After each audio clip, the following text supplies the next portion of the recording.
السلام علیکم۔ سورۃ العنکبوت پر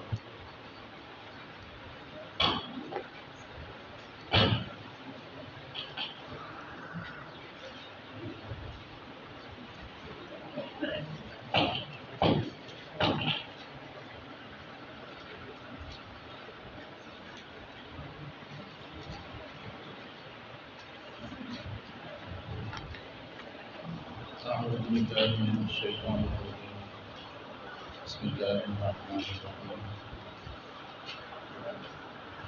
الف لام میم، احسب الناس ان يتركوا ان يقولوا آمنا وهم لا يفتنون۔ ڈال دو کچھ۔ صدق اللہ العظیم۔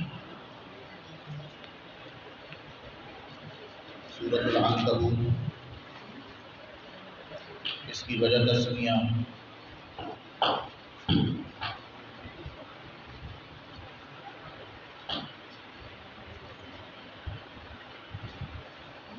اس سورۃ مبارکہ میں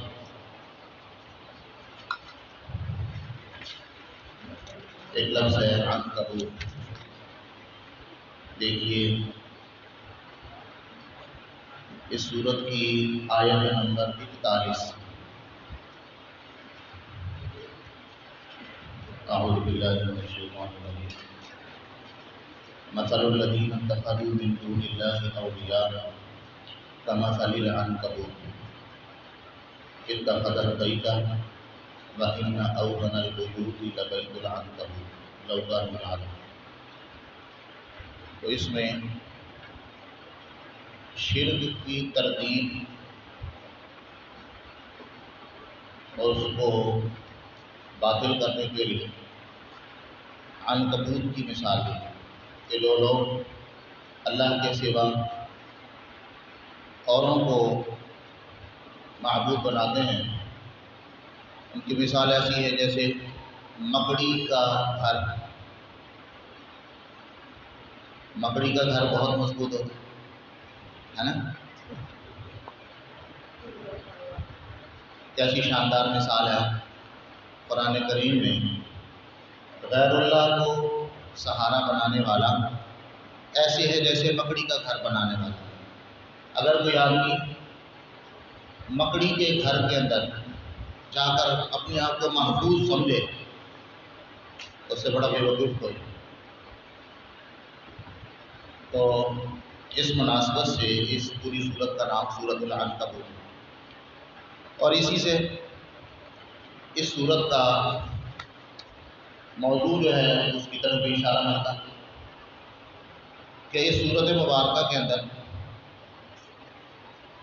کفار و مشرکین کی سازشوں، ان کی مکر و فریب، اس کا بے حیثیت ہونا، کمزور ہونا، اس کو واضح کیا۔ مسلمانوں کو حوصلہ دلایا گیا۔ اس پوری صورت کا مرکزی مضمون ہے، اس میں مسلمانوں کو حوصلہ دلایا گیا کہ کفار کی چالوں سے تم لوگ ڈر میں، خوف میں مت مبتلا ہو۔ ان کی چالیں، ان کی تدبیریں، یہ سب ایسے ہی ہیں جیسے مکڑی کا جال۔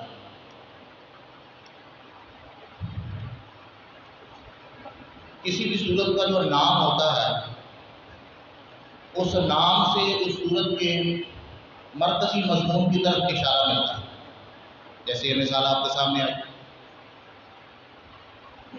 اگر کسی کو کوئی بات درمیان میں پوچھنی ہو تو بلا تعلق پوچھ سکتا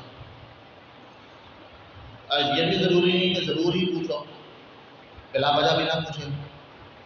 ہاں، اگر کسی نے حلوے کھلانے کی بات کرنی ہو تو وہ کھڑے ہو کے کہہ سکتا ہے میں آپ کو حلوہ کھلانا چاہتا ہوں۔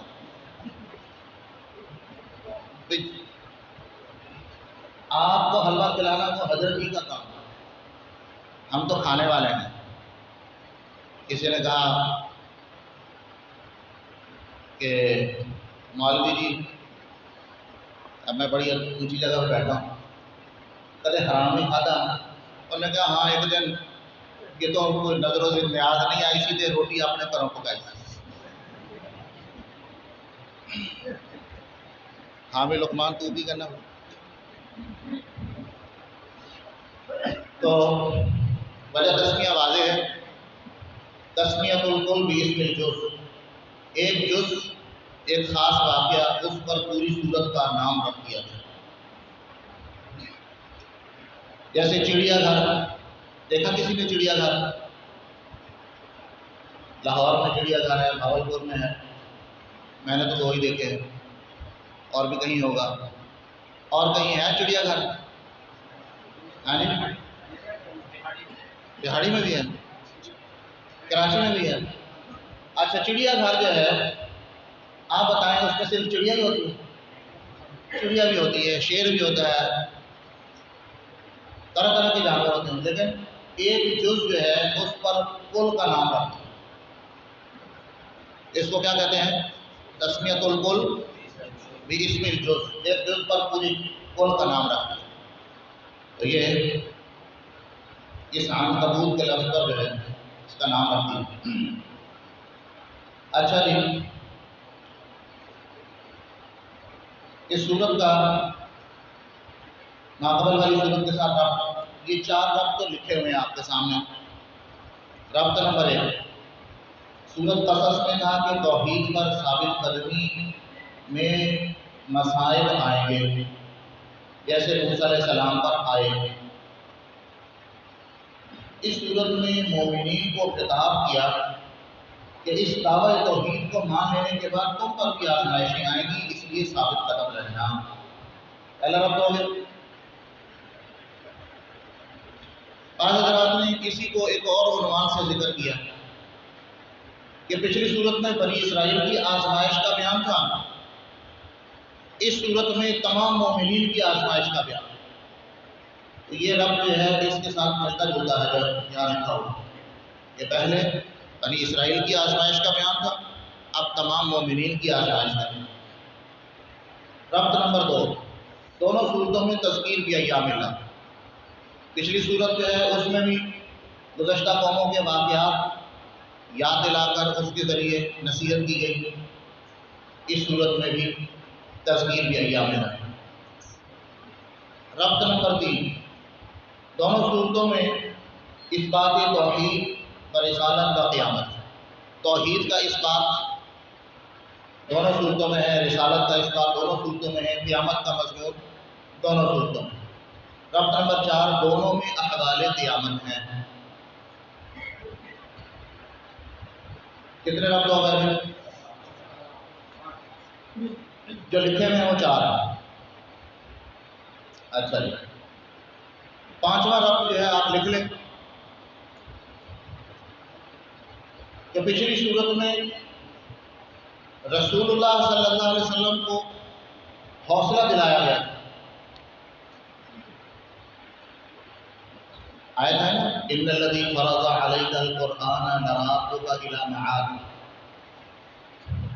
جب نبی پاک صلی اللہ علیہ وسلم مکہ مکرمہ سے نکلے،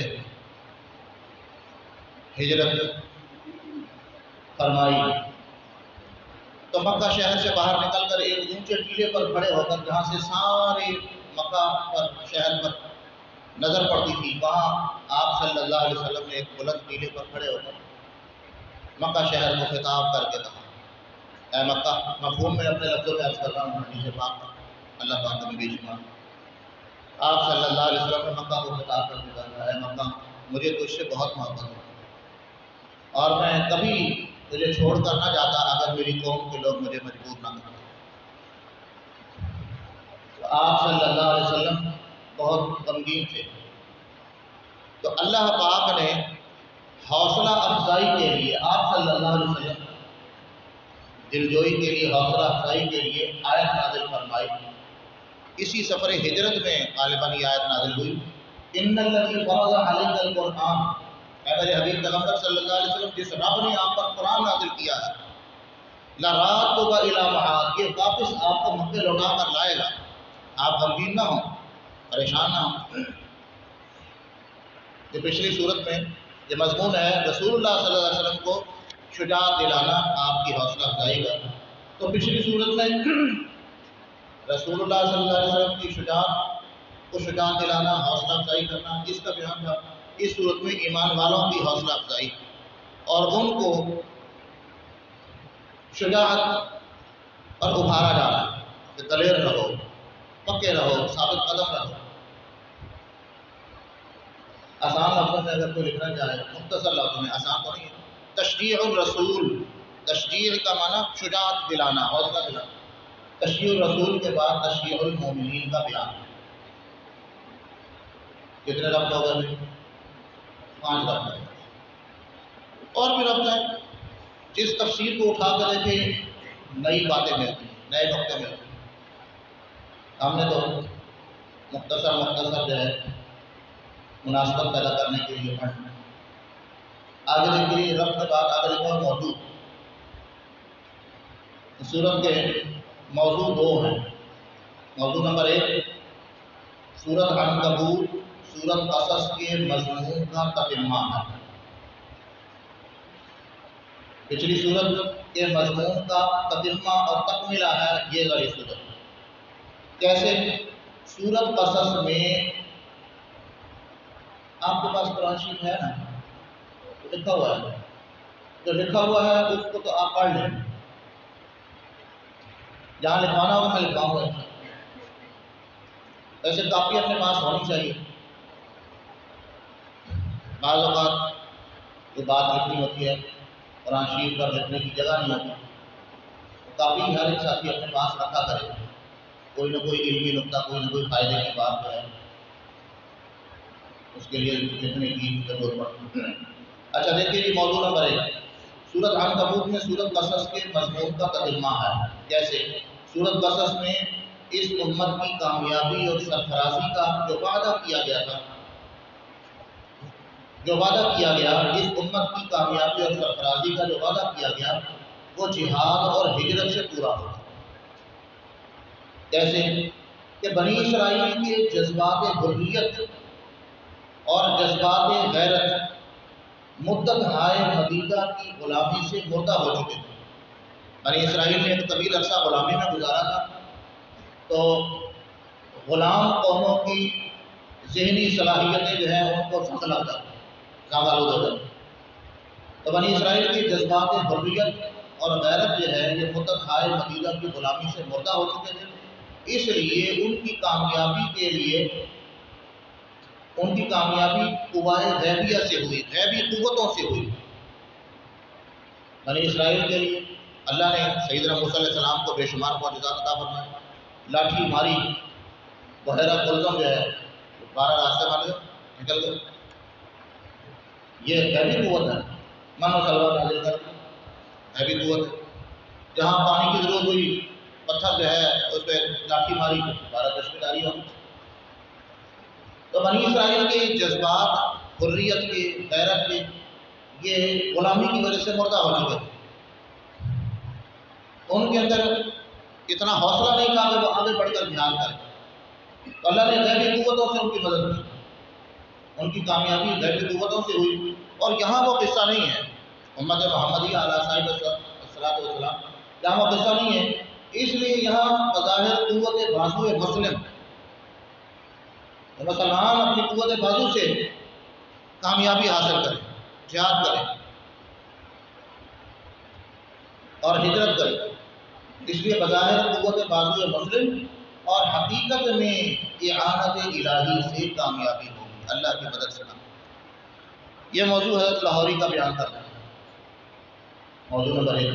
آگے دوسرا موضوع بھی ہے اس صورت کا، موضوع نمبر 2 اثبات بعث بعد الموت اور اثبات توحید کے دلائل نقلیہ، نقلی دلیلوں کے ساتھ،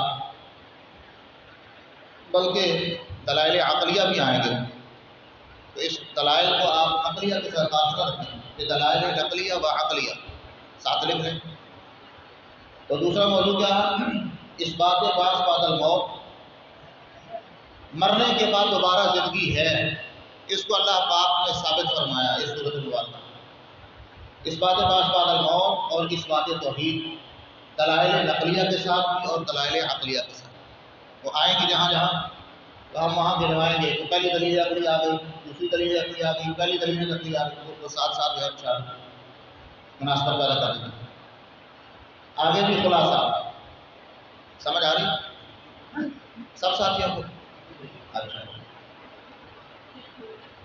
خلاصہ اس بات رسالت رسول اکرم صلی اللہ علیہ وسلم، یہاں ایک لفظ چھوٹ گیا ہے رسالت کا، تو وہ اس بات کے اوپر چھوٹا سا لکھ لیں رسالت، اس بات رسالت رسول اکرم صلی اللہ علیہ وسلم،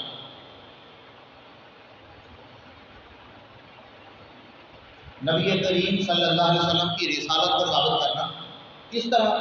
بذکر الاخبار الماضیہ، ماضی کی خبریں، گزشتہ انبیاء کرام علیہ السلام کے حالات واقعات، اس کا ذکر کر کے نبی پاک صلی اللہ علیہ وسلم کی نبوت اور رسالت کو ثابت کیا۔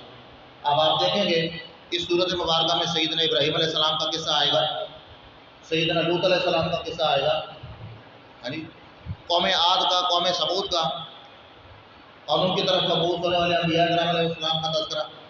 تو اس سے جہاں اور بہت سے مضامین ثابت ہوں گے، ایک یہ بھی ثابت ہوگا، اس بات رسالت رسول اکرم صلی اللہ علیہ وسلم بذکر الاخبار الماضیہ۔ دوسرا موضوع کیا ہے؟ دوسرا مضمون اس صورت کا صداقت قرآن۔ یہ دیکھیے آگے 21واں پارہ شروع ہو رہا ہے، اتل ما اوحی الیک من الکتاب، قرآن کی تلاوت کرو۔ تو صداقت قرآن بھی ثابت ہے اس صورت کے مضامین میں ایک مضمون۔ تو پہلا مضمون کیا ہو گیا جو خلاصے میں؟ اس بات رسالت، دوسرا صداقت قرآن، میں نے اس کی مثال بھی دی ہے۔ قدرت باری تعالیٰ سے اس بات بعث، اللہ تعالیٰ کی قدرت کے دلائل ذکر کر کے اس سے قیامت کو ثابت کیا گیا۔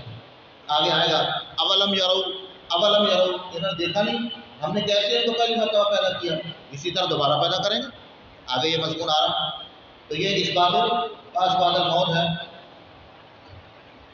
اچھا جی، قدرت باری تعالیٰ سے اس بات پاس بعد الموت، مستفیدین اور غیر مستفیدین کے نتائج۔ جو ماننے والے ہیں قرآن کی نصیحت سے، جو فائدہ اٹھانے والے ہیں، ان کو اللہ کی طرف سے کیا انعامات ملے؟ یہ آگے آ رہا ہے، والذین آمنوا وعملوا الصالحات لنکفرن عنہم سیئاتہم ولنجزینہم احسن الذی کانوا یعملون۔ تو مستفیدین کے نتائج ہیں اور غیر مستفیدین کے نتائج بھی ہیں۔ جو ماننے والے نہیں ہیں، ہاں جی، تو وَلَيَعْلَمَنَّ اللَّهُ الَّذِينَ آمَنُوا وَلَيَعْلَمَنَّ الْمُنَافِقِينَ، آیت نمبر 11 میں آ رہا ہے۔ تو مستفیدین اور غیر مستفیدین کے نتائج بھی ہیں۔ آگے خباثات اور نتائج منافقین، منافقین کی خباثتیں اور پھر ان کا نتیجہ کیا ہوا، یہ بھی اس صورت کے مضامین ہیں۔ آگے جی، توحید خداوندی بداستان نوح علیہ السلام و بداستان ابراہیم علیہ السلام، کہ نوح علیہ السلام کی داستان کے ذریعے اور ابراہیم علیہ السلام کی داستان کے ذریعے، ان کے واقعے کے ذریعے اللہ پاک نے توحید کو ثابت فرمایا اور استقلال ابراہیم علیہ السلام، سیدنا ابراہیم علیہ السلام کی ثابت قدمی کا بیان۔ اچھا جی، اب اگر کسی نے لکھنا ہے تو لکھ لے بھائی، یہ اگلی بات لکھی ہوئی نہیں ہے۔ اس صورت مبارکہ میں دو خصوصی دعوے ہیں، مختصر مختصر اشارے لکھے کرو، دو خصوصی دعوے۔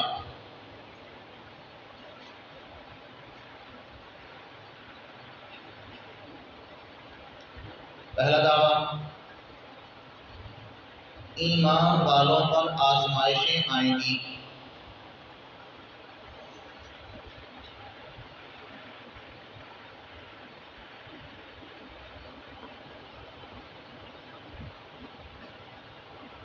ایمان والوں پر آزمائشیں آئیں گی۔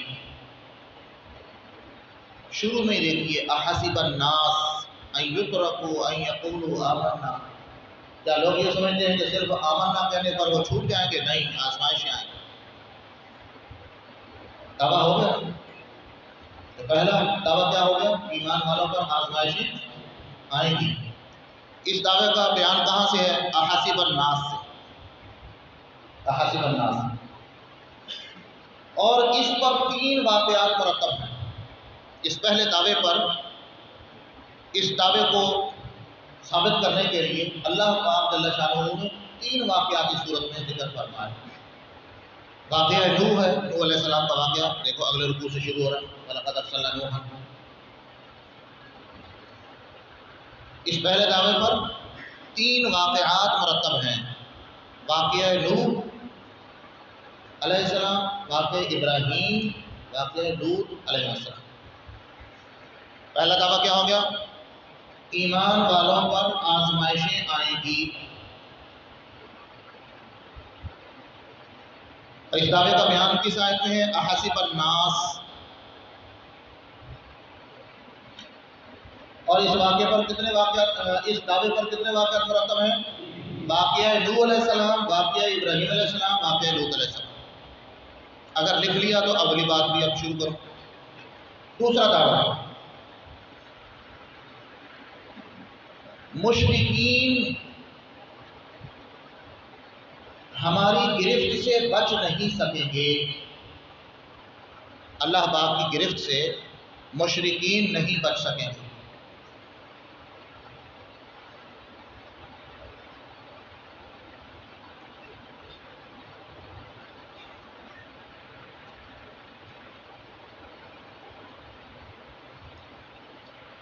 دوسرا دعویٰ کیا ہوا بھائی؟ مشرکین ہماری گرفت سے بچ نہیں سکیں گے۔ یہ دیکھیے جی، یہ جو آیت ہے، آیت نمبر 4، ام حسب الذین یعملون السیئات ان یسبقونا، کیا یہ بری حرکتیں کرنے والے یہ سمجھتے ہیں کہ یہ ہم سے بھاگ جائیں گے، یا مشرکین ہم سے بھاگ جائیں گے؟ نہیں بھاگ سکتے۔ یہ دوسرے دعوے کا بیان، آیت نمبر 4، ام حسب الذین یعملون السیئات، یہاں سے اس دوسرے دعوے کا بیان دیکھ لیا۔ اور اس پر 4 قصے متفرع ہیں۔ اس دوسرے دعوے پر، اس دوسرے دعوے کی وضاحت کے لیے اللہ پاک جل شانہ نے 4 قصے ذکر فرمائے۔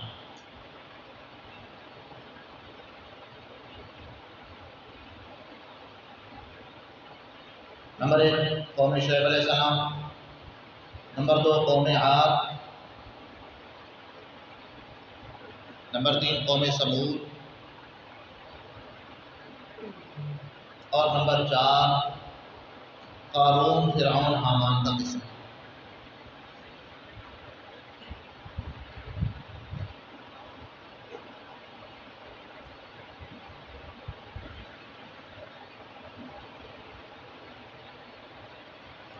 دوسرا دعویٰ کیا ہوا بھائی؟ مشرکین ہماری گرفت سے بچ نہیں سکیں گے۔ اس دوسرے دعوے کا بیان آیت نمبر 4 میں ہے، ام حسب الذین یعملون السیئات۔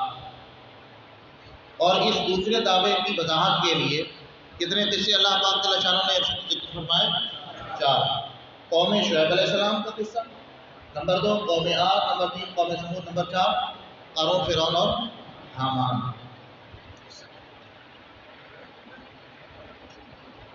یہ آزمائش کے لفظ پہ مجھے علامہ اقبال کا ایک شعر یاد آ گیا، ہے فارسی کا، فارسی کا ہے۔ علامہ اقبال کہتے ہیں، دعا کرو مجھے یاد بھی آ جائے شعر۔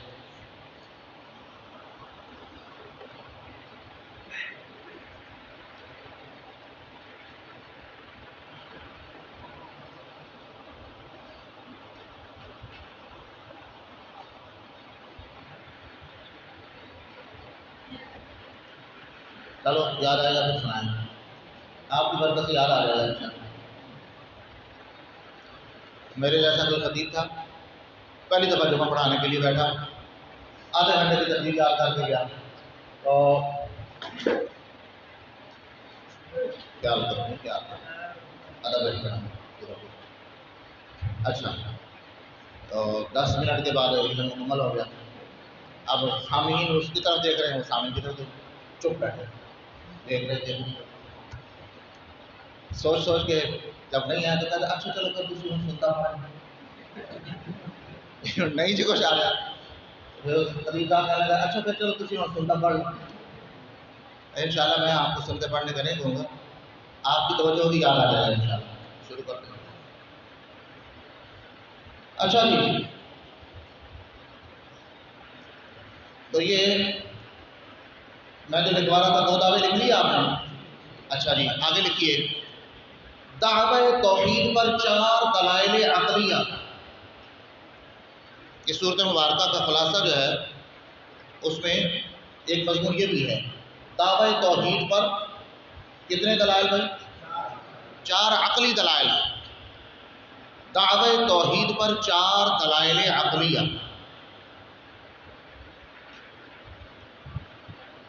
اور ایک دلیل وحی۔ یہ میں انشاءاللہ کل صبح اس سبق میں جو ہے نا یہ لکھواؤں گا کچھ اصطلاحات، دلائل عقلیہ، نقلیہ، دلیل وحی۔ تو دعوی توحید پر 4 دلائل عقلیہ۔ حاجی محمد تو لیٹ آیا، تیرے تو جرمانہ ہونا چاہیے تھا۔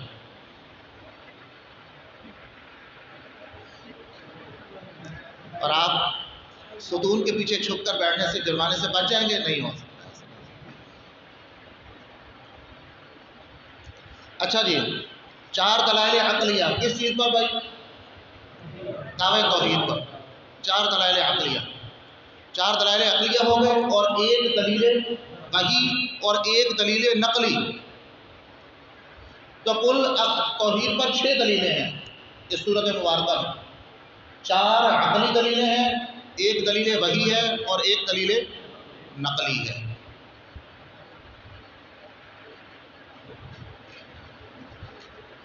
اور تخویفات ہیں۔ تخویف کا معنی خوف دلانا۔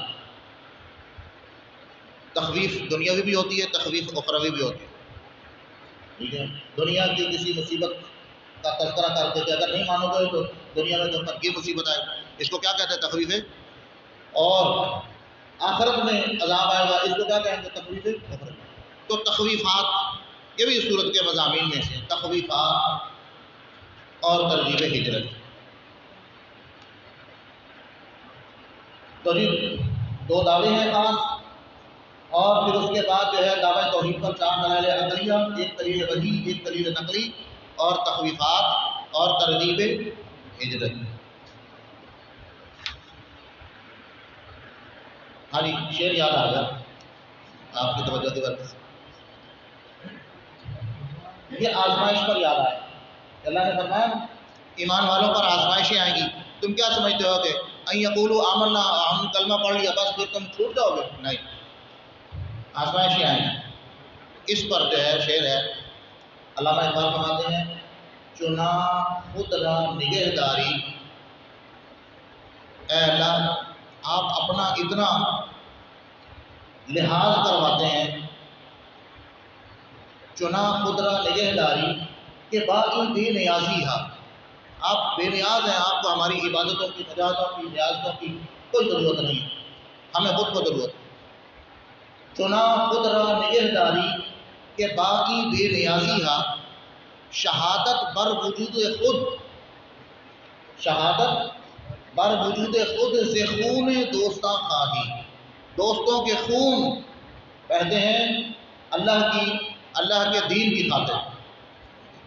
اللہ بے نیاز ہے، عجیب مضمون ہے۔ چنا خود را نگہداری کے باقی بے نیازی ہے، شہادت پر وجود خود سے خون دوستاں خواہی۔ دوستوں کے خون سے آپ اپنے وجود پر شہادت مانگتے ہیں، ہم سے گواہی مانگتے ہیں۔ چنا خود را نگہداری کے باقی بے نیازی ہے، شہادت پر وجود خود سے خون دوستاں خواہی۔ مقام بندگی دیگر، مقام عاشقی دیگر۔ بندگی کا مقام اور ہے، فرشتے بھی اللہ کی بندگی کرتے ہیں کہ نہیں کرتے؟ مقام بندگی دیگر، مقام عاشقی دیگر، زے نوری سجدہ می خواہی، زے خاکی بیش ازاں خواہی۔ جو نوری مخلوق ہے اس سے صرف سجدہ مانگتے ہو، جو خاکی مخلوق ہے اس سے صرف سجدہ نہیں مانگتے، کہتے جان لوٹاؤ، وطن قربان کرو، شہادتیں پیش کرو، مجاہدے کرو، آزمائشیں آئیں گی، برداشت کرو، ثابت کر کے دکھاؤ۔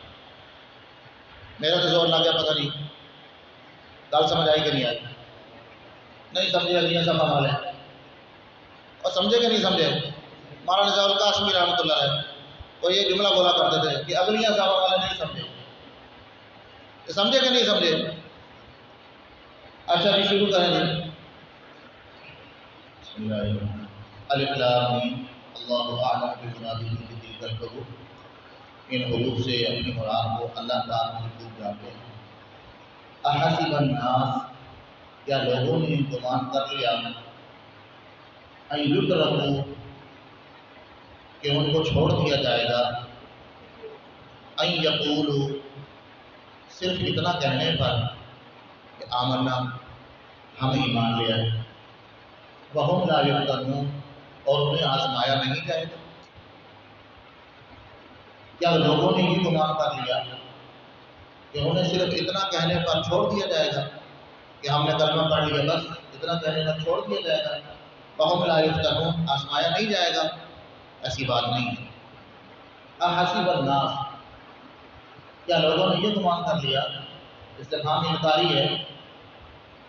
اس بات کا انکار کیا جا رہا ہے اگر کسی کی غلط فہمی ہے کہ لا الہ الا اللہ پڑھ لوں گا کلمہ پڑھ لوں گا بس پھر آزمائشیں نہیں آئیں گی تو قرآن اس کی انکار کر رہا ہے. ایسا نہیں ہوگا آزمائشیں آئیں گی وہم لا یفتنون. تو احسب الناس کے نیچے آپ لکھ لیں مومنین کو شجاعت پر ابھارا جاتا ہے. تشجیع المومنین تشجیع المومنین کو شجاعت پر ابھارا جاتا ہے. تشجیع تے شین جیم یہ عین تشجیع میں نہیں کہتا آپ حضرت جی کہنے تشجیع المومن ایمان والوں کو شجاعت دلانا. احسب الناس کے نیچے لکھ لو تشجیع المومنین. کیا معنی تشجیع المومنین؟ ایمان والوں کو شجاعت دلانا. وَلَقَدْ فَتَنَّا الَّذِينَ مِن قَبْلِهِمْ یقیناً ہم نے آزمایا فتنہ جانچا. وَلَقَدْ فَتَنَّا ہم نے آزمایا جانچا الَّذِينَ مِن قَبْلِهِمْ ان سے پہلے لوگوں کو.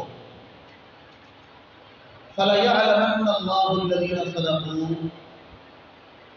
ضرور جان کر رہے گا اللہ ان لوگوں کو جو سچے ہیں. وَلَيَعْلَمَنَّ الْكَاذِبِينَ ضرور جان کر رہے گا اللہ جھوٹوں کو. ایسا کہ علامہ مولانا شبیل تھانوی رحمۃ اللہ علیہ نے فَلَيَعْلَمَنَّ کے ساتھ کہا علم ظاہری کے طور پر. اللہ کا علم پہلے سے ہے.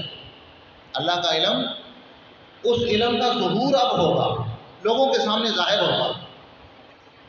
لوگوں کے سامنے ظاہر ہوگا کہ سچے کون ہیں اور جھوٹے کون ہیں. یہ دراصل میں نے ایک سوال کا جواب دیا ہے آپ لوگوں کو سمجھ آ گیا ہوگا.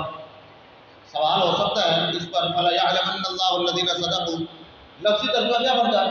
اللہ سچوں کو جان کر رہے گا. سوال ہی کہ اللہ کا تو علم پہلے سے ہے. اللہ کو پتہ ہے اس کائنات کو پیدا کرنے سے 50,000 سال پہلے اللہ نے لوح محفوظ میں سب کچھ لکھوا دیا. تو جو اللہ کو پہلے سے پتہ ہے اللہ کا علم ہمیشہ سے ہے تو پھر یہ کیا مطلب ہوا کہ اللہ جان کر رہے گا سچوں کو. وَلَيَعْلَمَنَّ الْكَاذِبِينَ اللہ جان لے گا جھوٹوں کو. تو حضرت تھانوی رحمۃ اللہ نے ایک چھوٹا سا لفظ بڑھایا علم ظاہری کے طور پر. علم اگر آپ کہیں تو میں آپ کو ایک واقعہ سنا دوں. ہم قطبی کا سبق پڑھتے تھے نا تو طالب علم سبق کی طرف اتنی توجہ نہیں دیتے تھے جس میں کہانیوں کی طرف توجہ دیتے تھے. اچھا مجھے ایک دفعہ حضرت جی نے ذمہ لگایا کہ یہ جو 19واں پارہ ہے شاید اس میں آیت ہے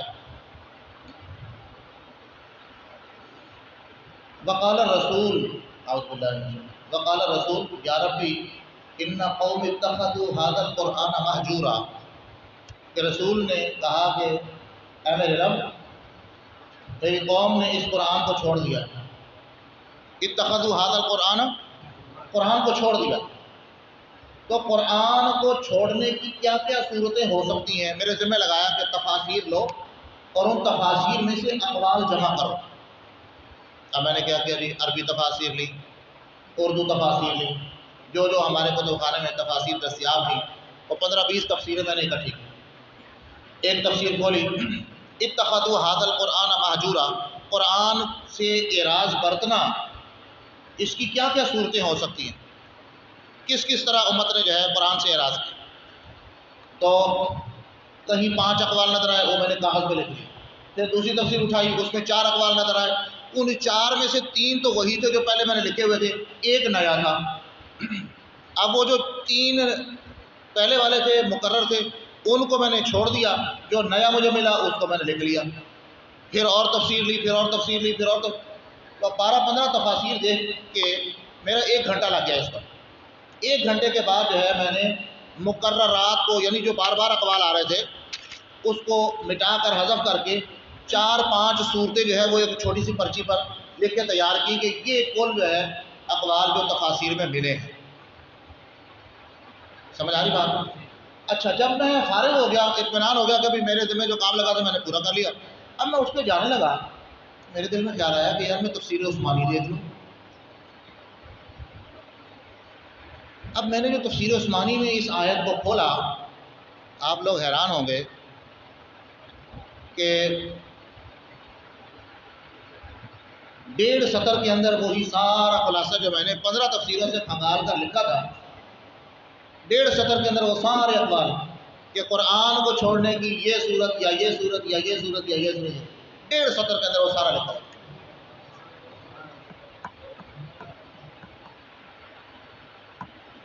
ہم لوگ قدر نہیں کرتے تفسیر عثمانی کی. صرف تفسیر عثمانی کی بات نہیں کرتا، بیان القرآن کی. یہ بات مجھے اس پر یاد آئی کہ حضرت تھانوی رحمۃ اللہ نے ایک لفظ لکھا ہے علم ظاہری کے طور پر. یہ ہمارے اکابر کی جو تفاسیر ہیں ان کی خوبی یہ ہے کہ دیگر حضرات مفسرین کرام وہ ایک ایک صفحہ پر اپنے زور بیان دکھلا کر جو سوال اٹھاتے ہیں پھر اس کا جواب دیتے ہیں. ہمارے حضرات شروع سے ہی ایسی نبی تولی بات کرتے ہیں کہ سوال ہی نہیں پڑتا، اس سوال سے ہی بچت ہو جاتی. یہ ہے تھانوی رحمۃ اللہ علیہ کا کمال. میرا تو زور لگا، پتہ تھوڑے پہلے گل پئی کہ نہیں، تو پھر سبحان اللہ نہیں کہتے.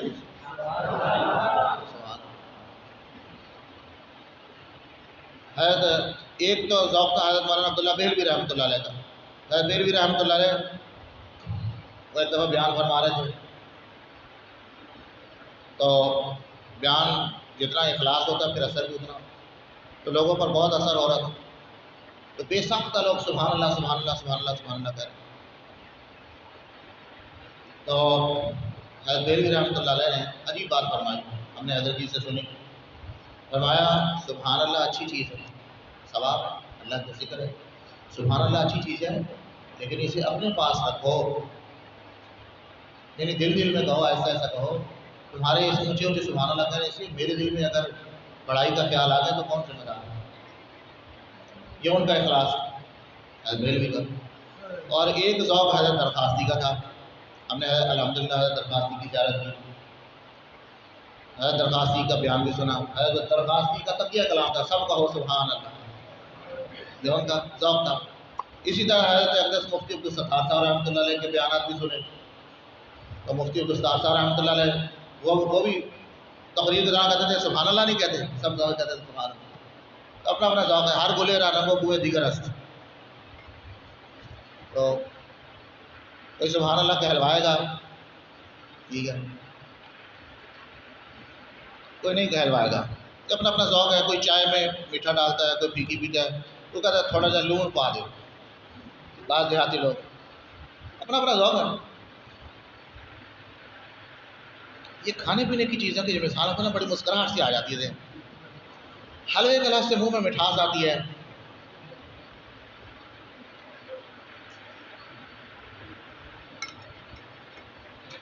اچھا جی، بات ادھر ادھر نہ ہو جائے.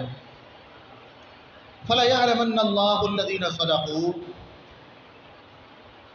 ضرور اللہ جان کر رہے گا. اللہ علم ظاہری شاباش آدمی علم ظاہری کے طور پر، یعنی اس اللہ کے علم کا ظہور ہوگا. الذین صدقوا سچے لوگ، اور الکاذبین جھوٹے لوگ جو ایک دوسرے سے جدا ہوں گے، ظاہر ہوگا اللہ کے علم کا ظہور اب ہوگا، علم پہلے سے سمجھ آ گئی؟ اچھا جی، تو وَلَقَدْ فَتَنَّا کے نیچے لکھیں سنت اللہ، اللہ کی سنت، وَلَقَدْ فَتَنَّا کیا مطلب؟ اللہ فرماتا ہے ہم نے پہلوں کو بھی آزمایا، یہ اللہ کی سنت ہے نا، اس کے نیچے لکھو سنت اللہ، اور ساتھ لکھو تسلی مومنین، مومنین کو تسلی دی گئی، ایمان والوں کی تسلی ہے نا کہ تم پر اگر آزمائش اے امت محمدیہ علیہ صاحب الصلاۃ والسلام، اگر تم پر آزمائش آ رہی ہے تو پریشان کیوں ہوتے؟ کوئی نئی بات ہے، پچھلوں پر بھی آئی، انہوں نے ثابت کر کے دکھائی، اللہ نے سرخرو کیا، تم پر بھی آزمائشیں آ رہی ہیں، اللہ کی مدد بھی آئے گی، یہ تسلی ہے مومن، تو اس لیے لکھ لیجیے وَلَقَدْ فَتَنَّا کر لیجیے سنت اللہ اور تسلی ہے مومن۔ اچھا جی،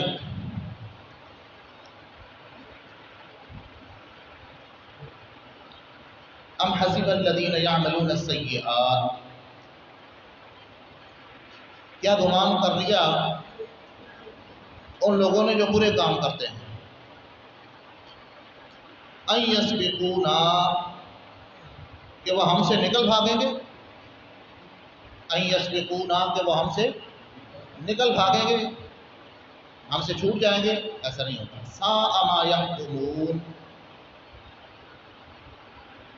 نہایت ہی بےہودہ ہے ان کی یہ تجویز، یہ ہے تھانوی کا ترجمہ، ساء ما یحکمون کا بہت خوبصورت ترجمہ یہ ہے تھانوی کا، اللہ پاک ان کی قبر پر کروڑا رحمت نازل فرمائے۔ ساء ما یحکمون کیا ترجمہ؟ نہایت ہی بےہودہ ہے ان کی یہ تجویز، ساء ما یحکمون نہایت ہی بےہودہ ہے ان کی یہ تجویز۔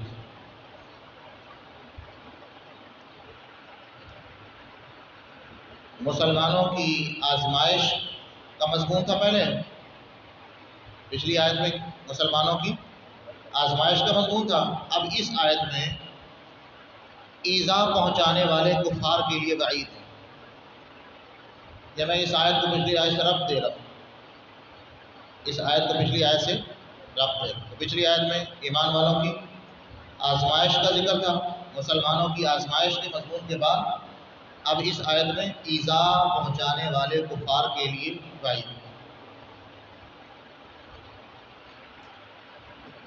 من کان یرجو لقاء اللہ، جو اللہ سے ملاقات کی امید رکھتا ہے، فإن أجل اللہ لآت، تو اللہ سے ملنے کا وقت آنے والا ہے، اجل اللہ اللہ سے ملنے کا وقت آنے والا ہے، لآت من کان یرجو لقاء اللہ، یہ شرط ہے، جو اللہ سے ملاقات کی امید رکھتا ہے تو جزا معذوب ہے، فلا یجزع علی الادا، اسے اس ایذا پر گھبرانا نہیں چاہیے، یہ جزا معذوب، فلا یجزع علی الادا، وہ ایذا پر نہ گھبرائے، اگر کسی کو عربی میں لکھنا آسان ہو تو وہ عربی لکھ لے، ورنہ اردو مفہوم تو ہے، من کان یرجو لقاء اللہ، جو اللہ سے ملاقات کی امید رکھتا ہے تو وہ ان آزمائشوں پر مت گھبرائے، یہ جواب ہے شرط کی جزا، کیوں؟ اس کی علت یہ ہے جزا، فإن أجل اللہ لآت، اس لیے کہ اللہ سے ملنے کا وقت معین آنے والا ہے، اس لیے جو آدمی اللہ سے ملاقات کی امید رکھتا ہے اسے ان آزمائشوں سے گھبرانا نہیں چاہیے۔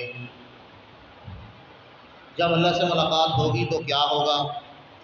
قرآن کریم دوسرے مقام پر ارشاد فرماتا ہے الحمدللہ الذی اذھب عنا الحزن، ایمان والے جب اللہ سے ملیں گے، جنت میں جائیں گے، اللہ کی دیدار سے لطف اندوز ہوں گے، جنت کی نعمتوں سے ہاں جی مسرور ہوں گے، تو کیا کہیں گے؟ وقالوا الحمد للہ الذی اذهب عنا الحزن، تمام تعریف اس اللہ کے لیے ہے جس نے سارے غم دور کر دیے۔ ان ربنا لغفور شکور، سورۃ فاطر کے اندر یہ آیت ہے آخر میں، تو اس سے اس آیت کی تائید ہو رہی ہے۔ القرآن یفسر بعضہ بعضا، قرآن کا بعض حصہ بعض کی تفسیر کرتا ہے، تو اس کی مؤید آیت ہے سورۃ فاطر کی،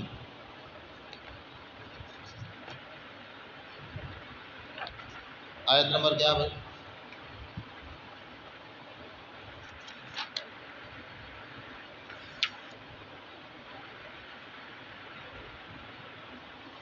یہ ہے جی آیت نمبر 34، سورۃ فاطر آیت نمبر 34۔ وقالوا الحمد للہ الذی اذهب عنا الحزن، تمام تعریفیں اس اللہ کے لیے ہیں جس نے سارے غم دور کر دیے۔ فإن أجل اللہ لآت، اللہ سے ملنے کا وقت متعین آنے والا ہے۔ پھر کیا ہوگا جب اللہ سے ملاقات ہوگی؟ سارے غم دور ہو جائیں گے۔ وَهُوَ السَّمِيعُ الْعَلِيمُ، وہ سب کچھ سنتا سب کچھ جانتا ہے۔ السمیع جو ہے نا، اس پر الہلام استغراق کا،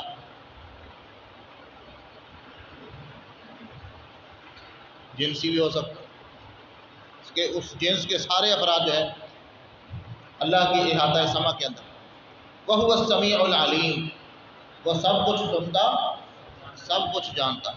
السمیع العلیم، الرب العام، وہ سنتا ہے ایمان والوں کی باتیں بھی، اور جانتا ہے ان کے حالات بھی۔ جو اللہ ہماری باتیں سنتا ہے، ہمارے حالات کو جانتا ہے، وہ جب دیکھے گا کہ ایمان کی وجہ سے ان پر آزمائشیں آئیں، دین کی وجہ سے، ہاں جی دین کی وجہ سے آزمائشیں آئی ہیں، تو وہ رحمت نازل فرمائیں۔ وَهُوَ السَّمِيعُ الْعَلِيمُ۔ وَمَنْ جَاهَدَ فَإِنَّمَا يُجَاهِدُ لِنَفْسِهِ، اور جو محنت کرتا ہے تو وہ اپنے نفع کے لیے محنت کرتا ہے۔ جو محنت کرتا ہے تو وہ اپنے نفع کے لیے محنت کرتا ہے۔ ان اللہ لغنی عن العالمین، بے شک اللہ بے نیاز ہے تمام جہان والوں سے۔ بے نیاز، لغنی بے پرواہ ترجمہ نہیں کرنا، بے پرواہ نہیں، غنی کا معنی بے نیاز۔ بے نیاز کا مطلب غیر محتاج، اس کو ہماری محتاجی نہیں ہے، اللہ کو کسی کی احتیاجی نہیں، اللہ کسی کا محتاج نہیں۔ بے پرواہ اگر کرو گے تو اس کو اللہ کو کسی کی پرواہ ہی نہیں ہے، توجہ ہی نہیں اللہ کو کسی کی طرف، کہ اللہ کی تو اللہ کی توجہ ہے تو یہ کائنات قائم ہے۔ ان اللہ یمسک السماوات والارض ان تزولا، اللہ نے تھاما ہو آسمان و زمین کو، اللہ نے تھاما۔ وَلَئِنْ زَالَتَا إِنْ أَمْسَكَهُمَا مِنْ أَحَدٍ مِّن بَعْدِهِ، آسمان و زمین اپنی جگہ سے ٹل جائیں، اللہ کے سوا کوئی روک نہیں سکتا، اللہ نے۔ تو اس لیے غنی کا کیا ترجمہ کرنا بھائی؟ بے نیاز۔ بعض ترجمے ہیں بے پرواہ کا ترجمہ بھی ہے بعض، اس لیے میں یہ کہہ رہا ہوں کہ بے پرواہ ترجمہ نہیں کرنا۔ اچھا جی دیکھو بھائی، یہاں مجاہدے پر کیا فرمایا؟ من جاہد فإنما یجاہد لنفسہ، اگر کوئی مجاہدہ کرتا ہے اپنے لیے کرتا ہے، اللہ کو ضرورت نہیں ہے، اللہ محتاج نہیں ہے۔ یہاں ہیبت والا مضمون، جلال والا مضمون، اسی صورت کی آخری آیت ہے، سورۃ العنکبوت کی آخری آیت ہے۔ والذین جاہدوا فینا، یہاں بھی مجاہدے کا ذکر ہے۔ والذین جاہدوا فینا لنہدینہم سبلنا، یہاں انس والا مضمون، انس جمال والا مضمون، کہ جو ہماری خاطر محنت کرتے ہیں ہم ان کے لیے راستے کھول دیتے ہیں. ایک راستہ سبلنا، راستے کھول دیتے ہیں. اور اگلا جملہ بھی تسلی والا، ان اللہ مع المحسنین، یہ جو مجاہدے کرنے والے ہیں یہ تو محسنین ہیں، بڑے اچھے لوگ ہیں، اللہ کی معیت ان کے ساتھ.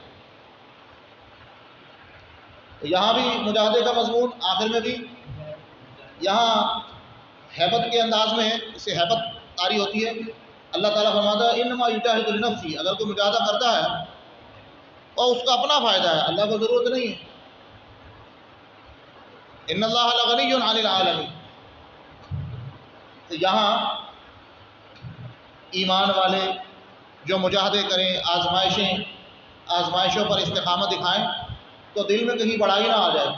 اس لیے اللہ نے عجب، خود پسندی، اس کو ختم کرنے کے لیے، بیماری ہے اس کو ختم کرنے کے لیے فرمایا اپنے لیے کر رہے. یہ عجب اور خود پسندی کو ختم کرنے کے لیے جہاں فرمایا انما یجاہد لنفسہ، یہ اپنے لیے کرنا، اللہ کو ضرورت نہیں ہے. اور وہاں حوصلہ افزائی کے لیے، انس دلانے کے لیے، مانوس کرنے کے لیے وہاں تھپکی دی ہے کہ والذین جاہدوا فینا لنہدینہم سبلنا، جو لوگ ہماری خاطر مجاہدے کرتے ہیں، محنت مشقت برداشت کرتے ہیں، جہاد کرتے ہیں، لنہدینہم سبلنا، ہم ان کے لیے راہیں کھول دیتے ہیں. اور یہ لوگ بڑے اچھے ہیں، اللہ ان کے ساتھ ہے. ان اللہ لمع المحسنین. اچھا جی، تو ومن جاہدہ کا نیچے لکھ لیجیے ترجیح مجاہدہ. ومن جاہدہ فإنما یجاہد لنفسہ، آیت نمبر 6 ہے نا. من جاہدہ کے نیچے لکھ لیجیے ترجیح مجاہدہ.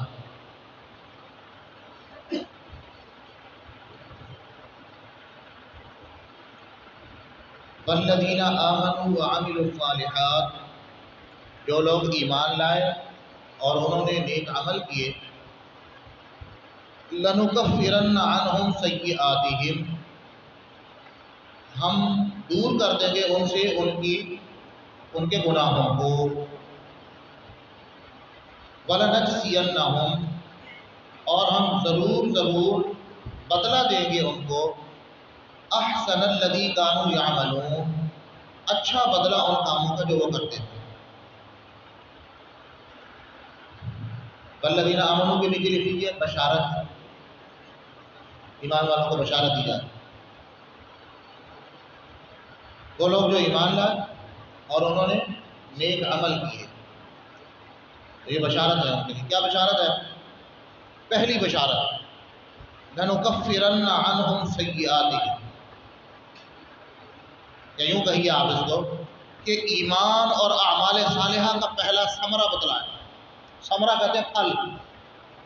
والذین آمنوا وعملوا الصالحات، ایمان لاؤ، اعمال صالحہ اختیار کرو، پھل کیا ملے گا؟ پہلا پھل لنکفرن عنہم سیئاتہم. تو لنکفرن کے نیچے لکھی ہے پہلا ثمرہ. پہلا ثمرہ کس کا پہلا ثمرہ؟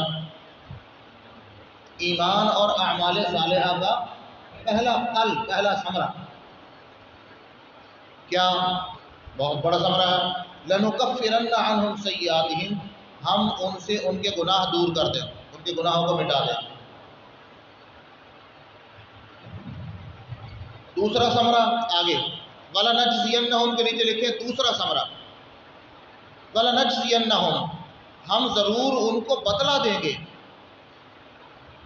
احسن الذی کانوا یعملون، اچھا بدلہ، اچھی جزا،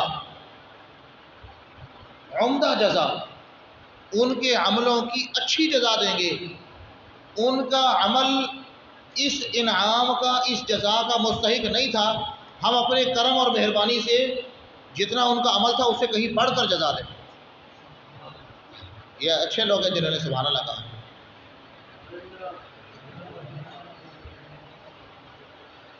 اچھا جی،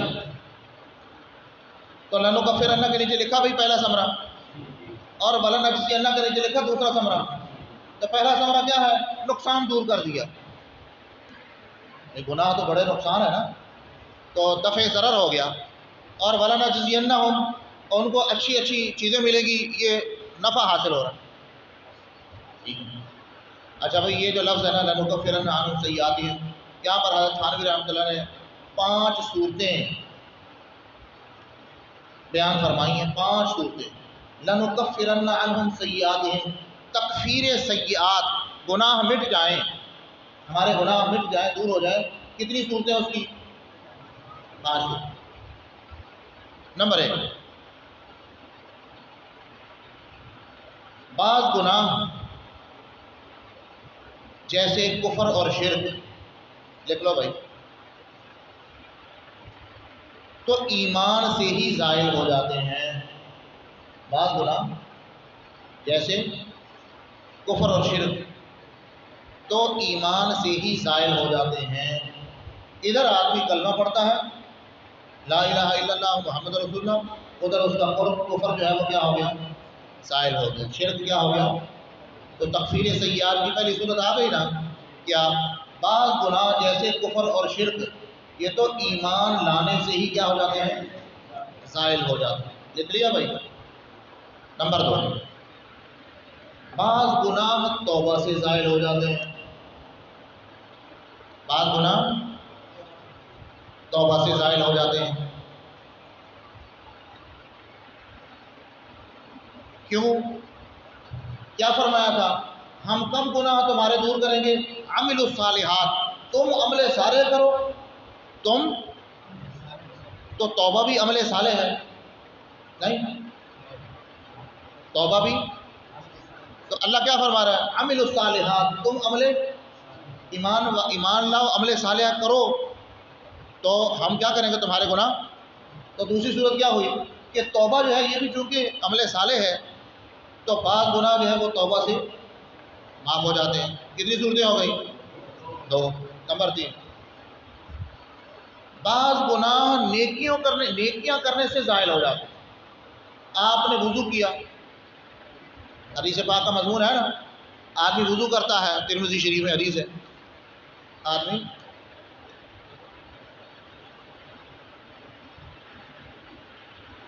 جو اٹھانا ادھر کے اٹھانا،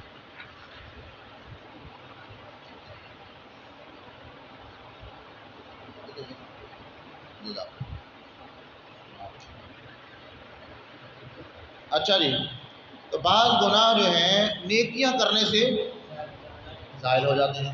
آپ نے وضو کیا تو وضو سے ہاتھ کے جو گناہ ہیں وہ ہاتھ دھوتے وقت دور ہو گئے، آنکھیں دھوتے وقت آنکھوں کے گناہ دور ہو گئے، ہاں جی، اور پاؤں دھوتے وقت، تو یہ ہم نیکی کر رہے ہیں۔ اور اسی طرح حدیث پاک کا مضمون ہے کہ ایک نماز سے دوسری نماز تک، ایک نماز پڑھی اس کے بعد دوسری نماز پڑھی، درمیان میں جو صغیرہ گناہ ہے اللہ نے 2 نمازوں کی برکت سے درمیانی وقفے میں جو گناہ ہوئے اس کو کیا کرتے ہیں؟ ان الحسنات یذھبن السیئات، نیکیاں گناہوں کو مٹا دیتی ہیں، ہاں جی۔ تو ایک جمعے سے دوسرے جمعے تک، ایک جمعہ پڑھا اس کے بعد دوسرا جمعہ پڑھا، درمیان میں جو گناہ ہوئے صغیرہ اللہ نے معاف فرمایا جمعے کی برکت سے، ایک رمضان سے دوسرے رمضان۔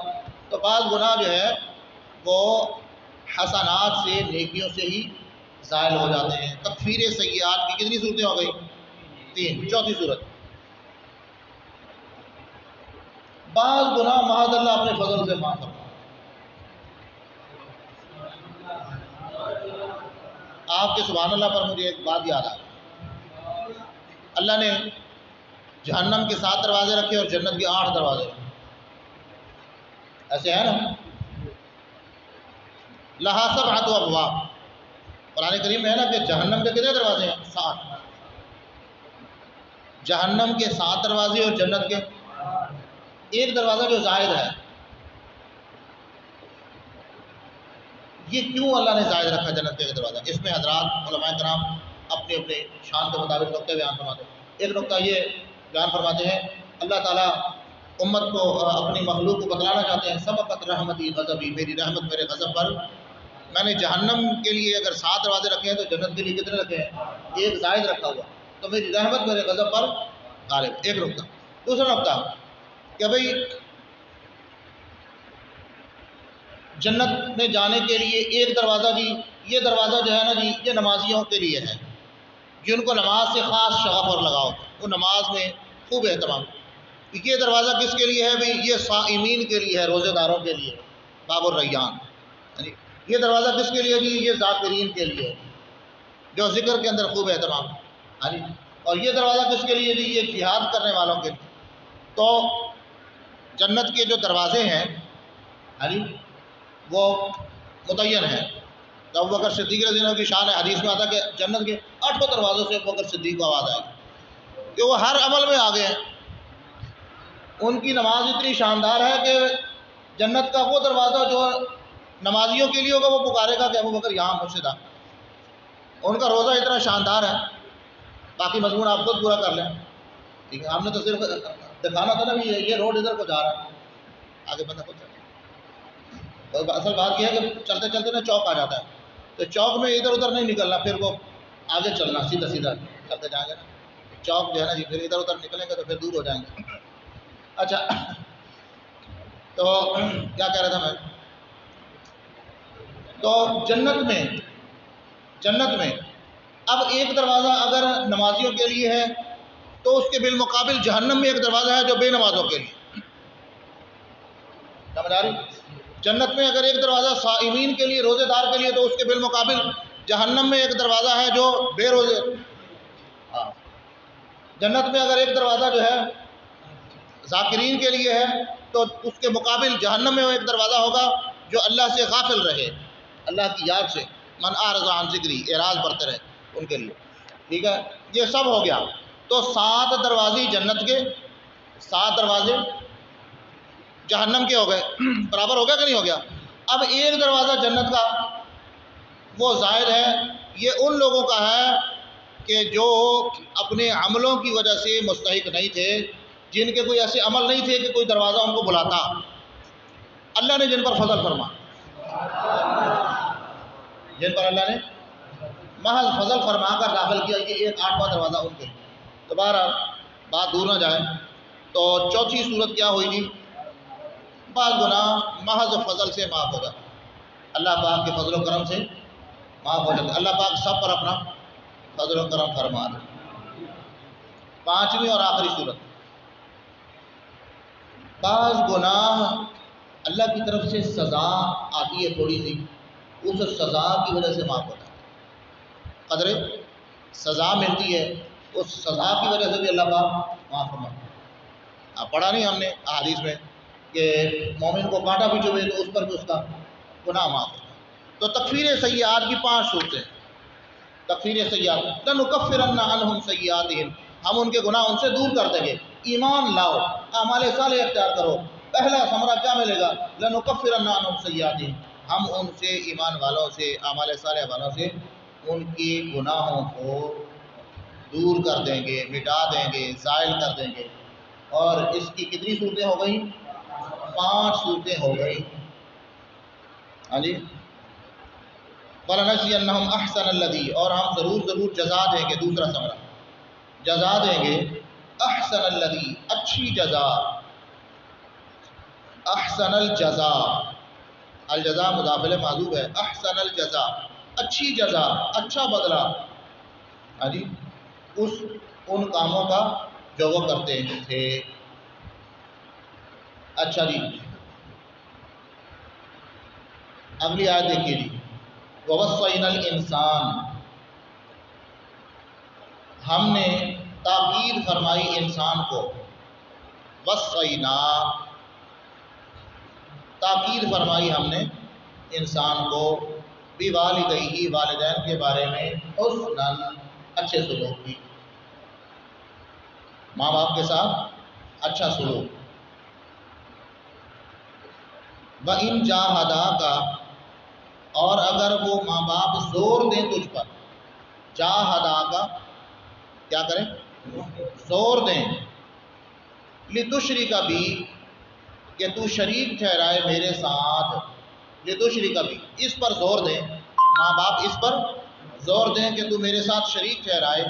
مَا لَيْسَ لَكَ بِهِ عِلْمٌ، اس چیز کو جس کی کوئی دلیل تمہارے پاس نہیں، جس کا کوئی ثبوت تمہارے پاس نہیں. اللہ کے ساتھ ایسے کو شریک ٹھہراؤ۔ اگر ماں باپ زور دیں کہ اللہ کے ساتھ اس کو شریک کرو خدائی میں جس کی خدائی پر تمہارے پاس کوئی ثبوت دلیل نہیں ہے۔ علم ما لیس لک بہ علم، جس کی کوئی دلیل تیرے پاس نہیں ہے۔ علم بمانا دلیل، علم بمانا دلیل، علم بمانا دلیل، علم بمانا تحقیق، اس کی تمہارے پاس کوئی تحقیق، علم بمانا ثبوت، علم بمانا دلیل، علم بمانا تحقیق، علم بمانا ثبوت۔ فلا تطعہما، تو ان کی اطاعت مت کر، ان کا کہنا مت مان۔ ماں باپ بہت بڑے ہیں، ماں باپ بہت بڑے ہیں، لیکن اللہ کے حکم کے مقابلے میں ماں باپ کی بات جو ہے وہ نہیں مانی جاتی، ٹھیک ہے۔ بڑے کی خاطر جو ہے چھوٹے کی قربانی دی جاتی ہے، بڑے کی خاطر جو ہے چھوٹے کی قربانی دی جاتی ہے، اللہ کی سنت ہے، ٹھیک ہے۔ یہ درخت وغیرہ سبزہ نباتات وغیرہ جو ہے یہ قربانی دیتے ہیں بکریوں کے لیے، اپنے آپ کو پیش کرتے ہیں، وہ بکریاں ان کو چارہ بنا کے کھا جاتی ہیں، ٹھیک ہے۔ تو یہ جاندار ہے، وہ نباتات ہے، یہ اشرف ہو گئی نا، جس میں جان ہو گئی وہ اس سے اشرف ہو گئی، شرف ہو گئی۔ تو نباتات نے قربانی دی کس کے لیے؟ حیوانات کو، بکری نے ان کو کھایا، چارہ کھایا، ہاں۔ پھر جناب حیوانات نے قربانی دی انسان کی، بکری کو کس نے کھایا؟ انسان نے ذبح کر کے کھایا، ٹھیک ہے۔ اچھا، پھر جو ہے انسان جو ہے وہ قربانی دیتا ہے کس کے لیے؟ اپنے بڑوں کے لیے۔ انسان اپنے بڑوں کے لیے قربانی دیتا کہ نہیں دیتا؟ بڑوں کے لیے قربانی دیتا، عظیم مشن کے لیے قربانی دیتا، دین کے لیے، اللہ کے دین کے لیے قربانی، مسلمان قربانی دیتا، ٹھیک ہے۔ ماں باپ کو، ماں باپ کا کہنا نہیں مانیں گے اگر وہ کہیں کہ کفر کرو، ٹھیک ہے، کیونکہ بڑے سامنے رکھا۔ تو امت قربانی دیتی ہے صحابہ کی خاطر نہیں، صحابہ کے نام پر مر مٹتے ہیں، اور صحابہ نے قربانی دی نبی پاک صلی اللہ علیہ وسلم کی ذات کی خاطر، اور انبیاء پر آزمائشیں مصیبتیں تکلیفیں آئیں کس پر؟ اللہ کی خاطر۔ بڑے کی خاطر کیا ہوتا؟ قربانی ہوتی۔ اچھا جی، ووصینا الانسان، اس کے نیچے لکھی ہے حکم استقامت، ووصینا الانسان حکم استقامت، استقامت کا حکم دیا جا رہا ہے کہ ماں باپ کا ادب احترام فرما برداری سب کچھ اپنی جگہ، لیکن اگر وہ زور دیں کہ شریک ٹھہراؤ، شرک کرو، اس میں ان کا کہنا نہیں ماننا۔ شان نزول مشہور ہے، مسلم شریف میں، دیگر احادیث کی کتابوں میں موجود ہے، سیدنا سعد بن ابی وقاص رضی اللہ عنہ، شان نزول اس کا مشہور ہے کہ جب حضرت سعد بن ابی وقاص رضی اللہ عنہ کلمہ پڑھ کر مسلمان ہو گئے، ان کی والدہ حمنہ بنت ابی سفیان، حضرت سعد بن ابی وقاص رضی اللہ عنہ کی والدہ حمنہ،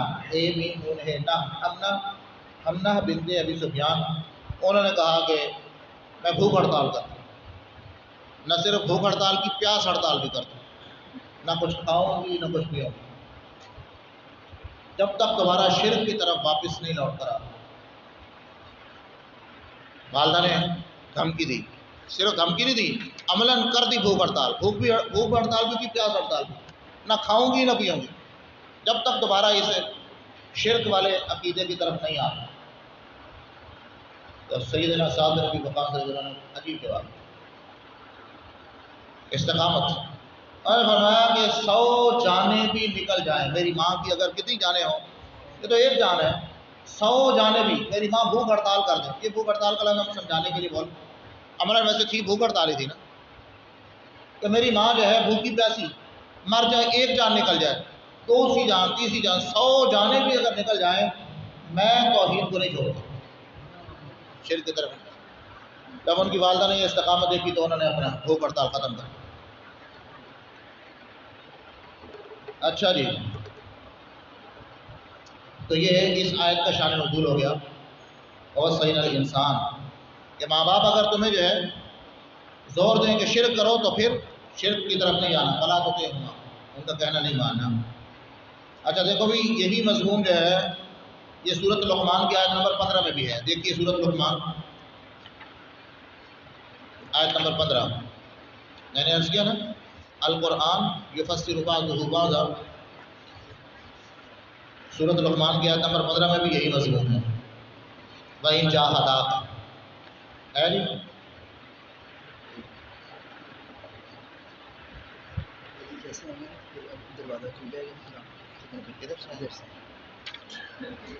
آپ اس سورۃ لقمان کی آیت نمبر 15 دیکھی بھائی، اس میں بھی یہی مضمون ہے.